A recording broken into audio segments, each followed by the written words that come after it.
क्या फॉल हो रहा है मार्केट में, वन वे निफ्टी नीचे आए जा रहा है। डेली के डिमांड जोन तो इसने अच्छे खासे ब्रेक कर दिए हैं।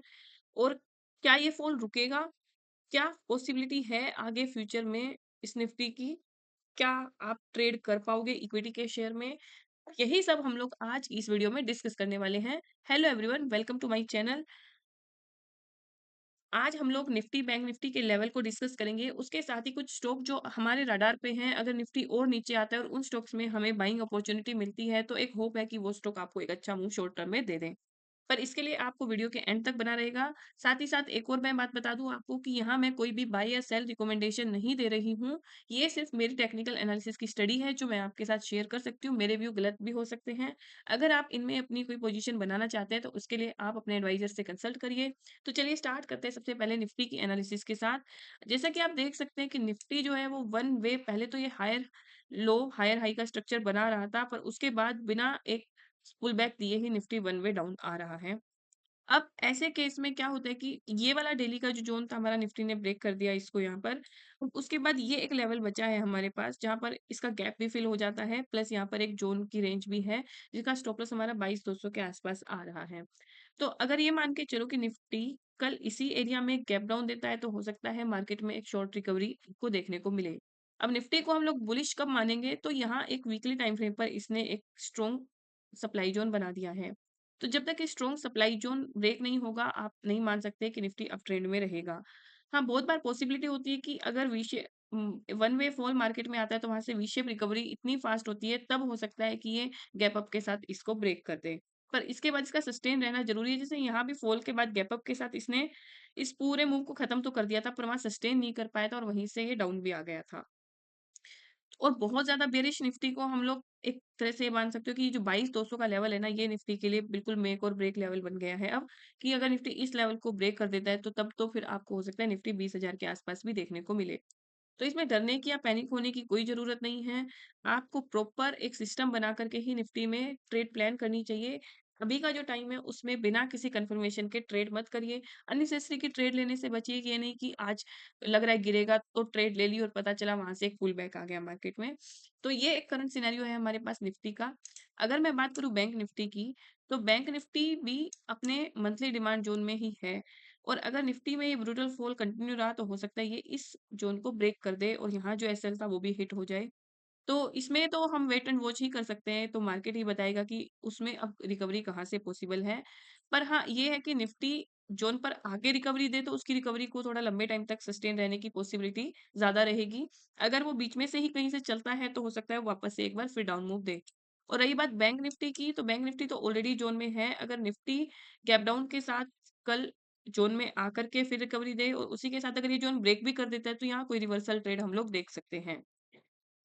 उसके बाद ये भी एक लेवल है हमारे पास, 52,000 का लेवल है बैंक निफ्टी में, जो एक बहुत अच्छा हमारे पास ज़ोन है क्वार्टरली टाइम फ्रेम पर, ईयरली टाइम फ्रेम पर। तो बैंक निफ्टी के पास ये स्ट्रॉन्ग सपोर्ट हमारे पास रहते ही हैं।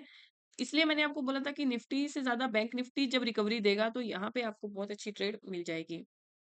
अब रही बात स्टॉक्स की, तो कुछ स्टॉक हम लोग डिस्कस कर लेते हैं। इस सीरीज में मेरा जो पहला स्टॉक है वो है अंबुजा सीमेंट, जो एक ज़ोन पर आया हुआ है ऑलरेडी। ये स्टॉक आप प्रॉपर एसएल के साथ ही ट्रेड करेंगे। यहाँ पे एंट्री बनती है हमारी 422 या 423 के आसपास, जिसमें एसएल जाता है हमारा 402 के आसपास।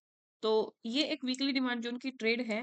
पर अगर मार्केट ऐसे ही पैनिक मोड में रहा, क्योंकि इसमें डेली का अगर मैं ट्रेंड देखूँ, तो डेली का ट्रेंड अभी फेवरेबल नहीं है। तो या तो हम लोग इसमें कन्फर्मेशन एंट्री करें, जो कि हम मोस्ट ऑफ केस में जब मार्केट के ऐसे सिनेरियो रहते हैं तब हम लेते हैं, कि इसको जोन में आने देते हैं और इसके इस जोन से निकलने का वेट करते हैं। तभी इसमें कोई एंट्री हम लोग प्लान कर सकते हैं। अगर मार्केट रिकवरी देता है और उसके साथ ये भी जोन में आकर के एक रिवर्सल लेता है, तब यहाँ पर आप एंट्री बना करके इस स्टॉप लॉस के साथ इसको देख सकते हैं। दूसरा जो मेरे रडार पर वो है क्रॉम्पटन का स्टॉक।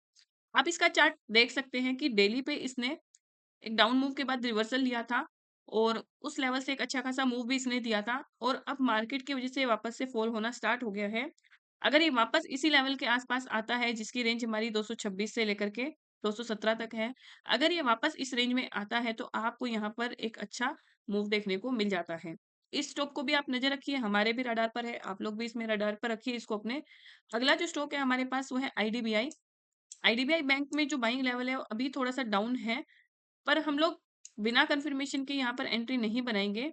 आईडीबीआई में जो हमारी बाइंग का लेवल बनता है वो बनता है 82 के आस-पास। अगर यहाँ इस स्टॉक का प्राइस आता है तो हम इस स्टॉप लॉस के साथ इसको ट्रेड कर सकते हैं। प्लस यहाँ पे इसको बड़े टाइम फ्रेम का भी सपोर्ट है, तो मल्टीपल एंट्री लेवल रहते हैं। अगर आप ये ऊपर वाले लेवल को ट्रेड ना करके थोड़ा सेफ ट्रेड प्ले करना चाहते हैं, तो आप यहाँ पर अपनी एंट्री रख के 74 के स्टॉप लॉस के साथ इसमें अपनी पोजीशन को देख सकते हैं। तो ये स्टॉक है हमारे रडार पर। अगर मैं एबी कैपिटल की बात करूँ तो एबी कैपिटल में अभी एंट्री हमारी एक्टिवेट नहीं हुई है। पहले जो हमारी एंट्री एक्टिवेट हुई थी उसका इसने एक छोटा-सा 1:2 का टारगेट हमें दे दिया था। तो अगली जो बाइंग है वो हमारी 299 के आस-पास है with a stop loss of 290। तो यहाँ पर आता है तो एक बार फिर हम इसमें कंफर्मेशन ट्रेड को लेने की कोशिश करेंगे। लास्ट टाइम हमने डाबर की पिक दी थी जिसने 1:2 का टारगेट अपने दे करके उसके बाद इसने स्टॉप लॉस हिट कराया था। तो जनरली यही रहता है कि अगर हम अपनी तरफ से खुद कोई एंट्री बनाते हैं तो हमारी एंट्री भी पहले से ऑर्डर लगे रहते हैं और हमारे स्टॉप लॉस और टारगेट के भी ऑर्डर पहले से लगे रहते हैं। तो एज ए ट्रेडर आपको भी यही रूल फॉलो करना चाहिए कि आप अपनी एंट्री को प्री अप्लाई करके रखिए और जैसे ही आपकी एंट्री एग्जीक्यूट होती है वहाँ पे स्टॉप लॉस और टारगेट भी आपके चार्ट पर लग जाने चाहिए, आपकी ट्रेड पर लग जाने चाहिए, ताकि आपको ईज़ी एग्ज़िट वहाँ पर मिल सके। रही बात रही बात बंधन और एस्ट्रल की, उनको लेकर के अभी भी हमारा व्यू बुलिश है। क्यों? ऐसे मार्केट में अभी भी वो दोनों स्टॉक जो हैं उस तरह से फ़ॉल नहीं किए हैं जैसे बाकी का मार्केट फ़ॉल किया है। एस्ट्रल ने तो एक अच्छा खासा अप मूव देकर के भी अभी भी अपने इसी स्ट्रॉन्ग सपोर्ट के लेवल के आस-पास ही घूम रहा है। तो एस्ट्रल में अगर कोई डिप मुझे मिलती है तो ये भी एक स्टॉक हमारा बाइंग साइड के लिए अच्छा है। उसी तरह मैं बात करूँ बंधन बैंक की, तो देखिए बंधन बैंक ने भी 8% का मूव देकर के इसी सपोर्ट एरिया पे जो हमारा बाइंग का एरिया था, अभी यहीं से बार-बार इसने सपोर्ट लेकर के मूव दिए हैं मल्टीपल टाइम। तो इस पर भी हमारी नज़र है, अगर इसमें कोई छोटी-मोटी डिप हमें और मिल जाए मार्केट के साथ, तो वहाँ पर इसमें ऐड ऑन करके भी हम लोग इसमें ट्रेड को प्लान कर सकते हैं। आई होप आपको ये वीडियो अच्छा लगा। निफ्टी का मैं फिर से वही कहने वाली हूँ कि निफ्टी में डाउन साइड में 22,200 का लेवल बहुत क्रूशियल लेवल है। इसके बाद तो पता नहीं मार्केट कहाँ जाएगा।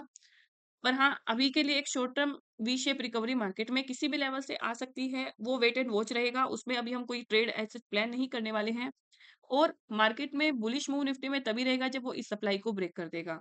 आई होप आपको ये वीडियो अच्छा लगा। अगर वीडियो अच्छा लगे तो हमारे चैनल को सब्सक्राइब कीजिए, वीडियो को लाइक कीजिए, ज़्यादा से ज़्यादा शेयर कीजिए।